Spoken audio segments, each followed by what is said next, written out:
अस्सलाम वालेकुम दोस्तों, welcome to my organic plants garden. दोस्तों, आज की इस वीडियो में हम बात करने वाले हैं सिट्रस प्लांट, यानी कि कोई भी लेमन का पौधा है या संतरे का पौधा है, तो उसकी ग्रोथ बढ़ाने के लिए, उसके ऊपर ज़्यादा फ्लावरिंग पाने के लिए इस मौसम के अंदर हम कौन सी खाद दें ताकि आपके पौधों को ज़्यादा फ़ायदा हो सके।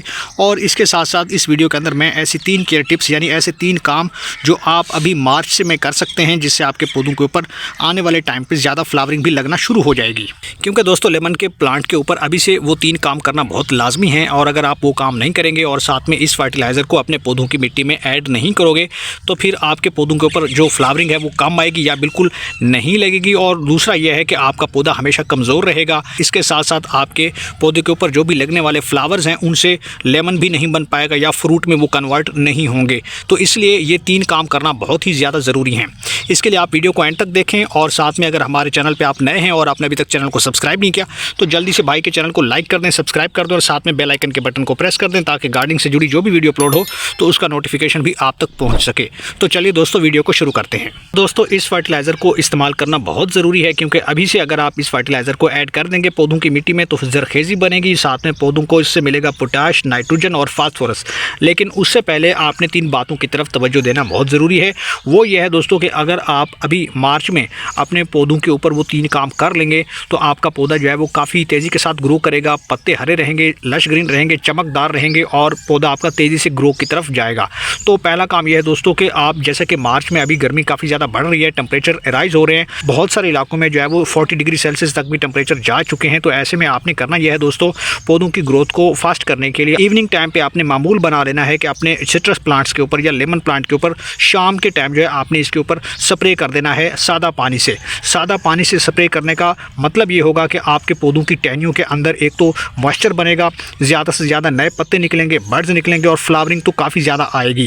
क्योंकि गर्मी के अंदर आपके पौधों की ग्रोथ तकरीबन रुक जाती है, पत्तों के ऊपर डस्ट जम जाती है, और ऐसे में आपका पौधा ग्रो बिल्कुल नहीं कर पाता, फ्लावरिंग बहुत कम आती है या फ्लावरिंग नहीं आती।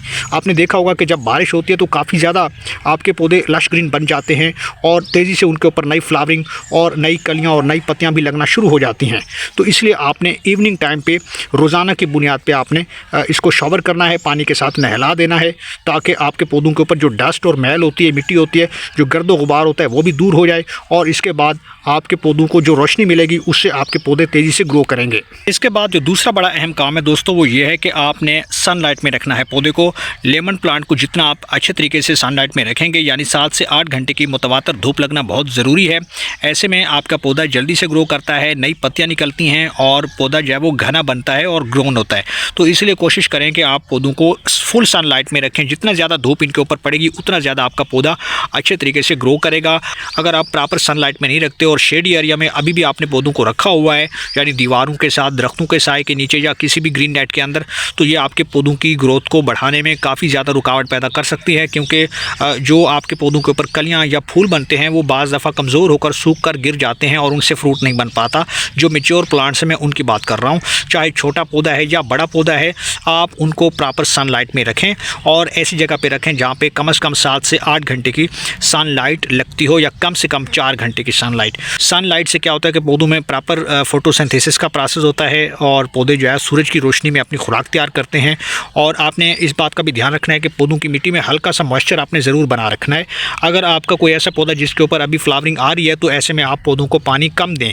अगर ज़्यादा पानी देंगे और वाटरिंग करेंगे, तो आपके पौधों के ऊपर जो भी 1-2 फूल आए हैं, वो बिल्कुल कमज़ोर होकर झड़ जाएंगे, और आप कहेंगे कि ये फूल तो आए थे, लेकिन वो फूल सब के सब जो है वो झड़ गए हैं, गिर गए हैं, और दोबारा फ्लावरिंग भी अभी नहीं आ रही। तो यही वजह होती है कि एक तो आप सनलाइट में पौधे को नहीं रखते, और दूसरा ओवर वाटरिंग करते हैं। तो आप इन 2 बातों का ध्यान रखेंगे, तो इसके बाद आपके पौधों की ग्रोथ भी चलेगी।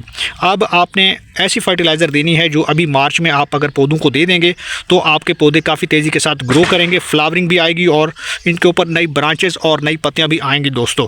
अब ये फर्टिलाइज़र क्या है? तो ये है ऑर्गेनिक पोटाश, यानी कि जो केले के छिलके हैं उनको सुखा लीजिए।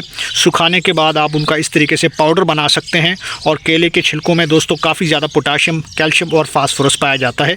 तो ये आपके पौधों को हरा भरा बनाने में और तेज़ी से ग्रो करने में, नए पत्ते निकालने में, और साथ में जो आपका पौधा सूख रहा है, कमज़ोर हो चुका है, टहनियाँ कमज़ोर हो चुकी हैं, तो उनको मजबूत बनाने में ये फर्टिलाइज़र काफ़ी मौसर है।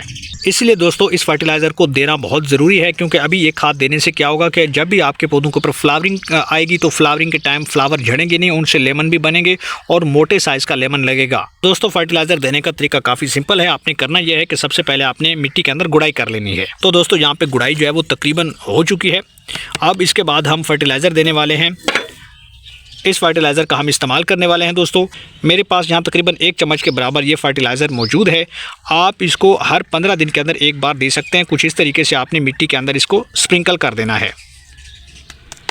जो कहते हैं कि हमारे पौधे के ऊपर लेमन नहीं बनते या लेमन जो है वो छोटे साइज़ के रह जाते हैं, तो ये ऑर्गेनिक फर्टिलाइज़र आप ज़रूर अप्लाई करें। दोस्तों अगर आपके पौधों की मिट्टी के अंदर मॉइस्चर मौजूद है तो आपको फ़ौरन पानी देने की ज़रूरत नहीं है, क्योंकि ये स्लो रिलीज़ प्रोसेस के तहत आपके पौधों की जड़ों को मिलता रहता है। जितनी ज़्यादा देर तक ये पौधों की जड़ों में पौधों की मिट्टी के अंदर मौजूद है फर्टिलाइज़र, तो उसे धीरे धीरे जो है सिंपलर न्यूट्रिएंट्स जो है आपके पौधों को मिलते रहेंगे और इससे कोई नुकसान नहीं है। ज़्यादा भी डाल सकते हैं, कोई इसका नुकसान नहीं है। दोस्तों आप आसानी से इस फर्टिलाइज़र को घर पे भी तैयार करके पौधों में डाल सकते हैं।